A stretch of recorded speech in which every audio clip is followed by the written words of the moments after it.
नमस्कार।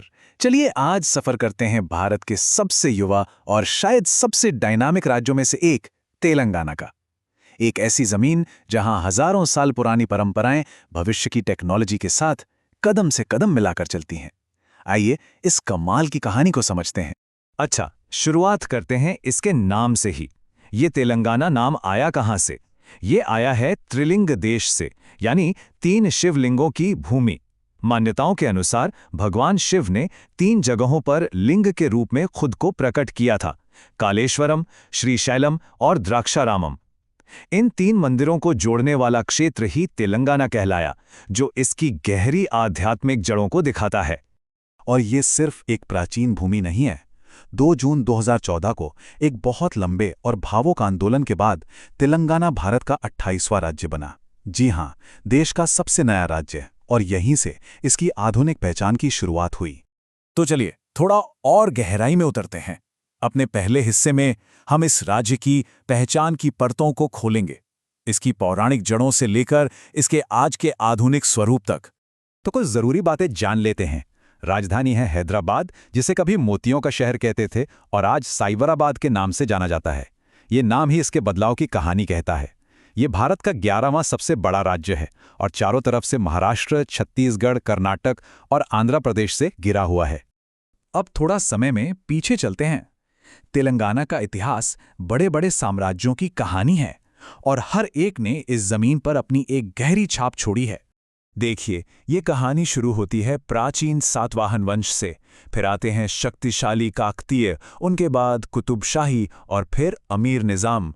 आखिर में 1948 में भारत में विलय और फिर 2014 में एक अलग राज्य के रूप में इसका पुनर्जन्म। वाकई कितना कुछ बदल गया।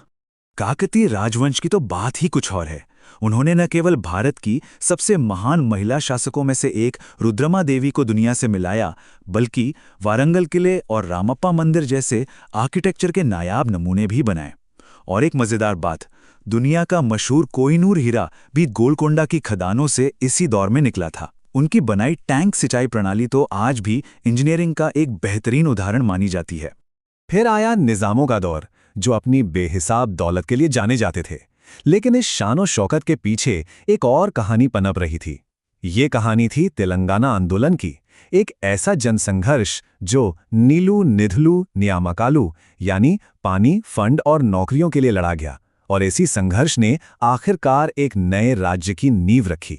इतिहास से निकलकर अब बात करते हैं तेलंगाना की धड़कन की, यानी इसकी जिंदा दिल संस्कृति की, जो त्योहारों, कला और प्रतीकों में बसती है और आज इस राज्य की पहचान है।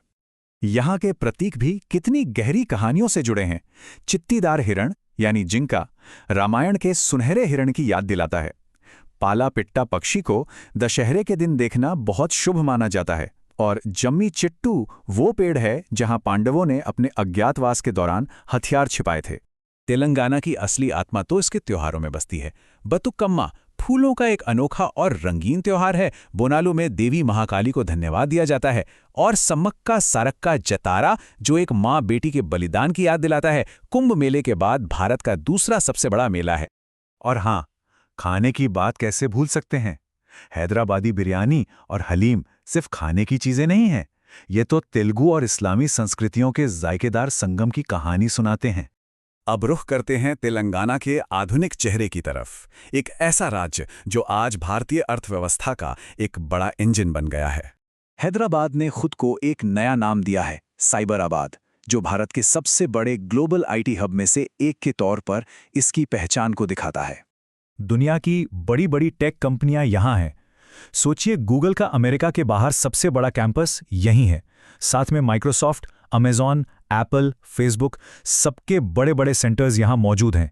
ये इसके ग्लोबल महत्व को दिखाता है। लेकिन कहानी सिर्फ सॉफ्टवेयर की नहीं है। ये राज्य लाइफ साइंसेज यानी जीवन विज्ञान के क्षेत्र में भी एक लीडर है, जिसका सेंटर है जिनोम वैली। ये आंकड़ा जरा ध्यान से सुनिए। दुनिया की 1/3 वैक्सीन यानी 33% तेलंगाना में बनती हैं। महामारी के दौर में इस योगदान का महत्व कितना बड़ा था, इसका हम सब अंदाजा लगा सकते हैं। टेक्नोलॉजी से हटकर देखें तो जमीन पर भी एक क्रांति हुई है।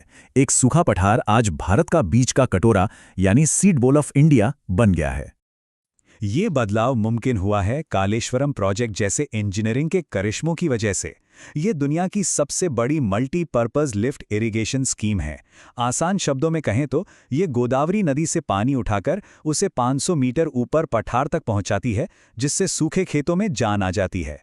तो इन सभी धागों को एक साथ जोड़कर देखते हैं। एक तरफ विरासत है, दूसरी तरफ भविष्य की सोच, और इन्हीं से मिलकर तेलंगाना दक्कन का एक चमकता सितारा बनकर उभर रहा है।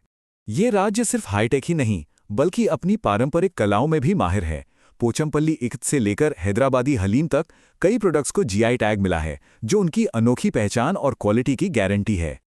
और ये देखिए, UNESCO world heritage site Ramappa मंदिर। जरा सोचिए, 1213 में बना ये मंदिर ऐसी ईंटों से बना है जो पानी पर तैर सकती हैं, और इसमें भूकंप से बचने के लिए सैंडबॉक्स टेक्नोलॉजी का इस्तेमाल किया गया है। ये प्राचीन भारतीय इंजीनियरिंग का एक हैरान कर देने वाला नमूना है। ये एक लाइन तेलंगाना की पूरी कहानी बयां कर देती है। जहां हाईटेक सिटी में कोड लिखा जाता है, वहीं पोचमपल्ली में धागे बुने जाते हैं। परंपरा और आधुनिकता का इससे खूबसूरत संगम और क्या होगा। और यहीं पर एक आखिरी सोचने वाला सवाल उठता है। अपनी विरासत और तरक्की के इस अनोखे संतुलन के साथ भारत का ये सबसे युवा राज्य देश के भविष्य को क्या नई दिशा देगा? इसका जवाब तो खैर आने वाला वक्त ही बताएगा।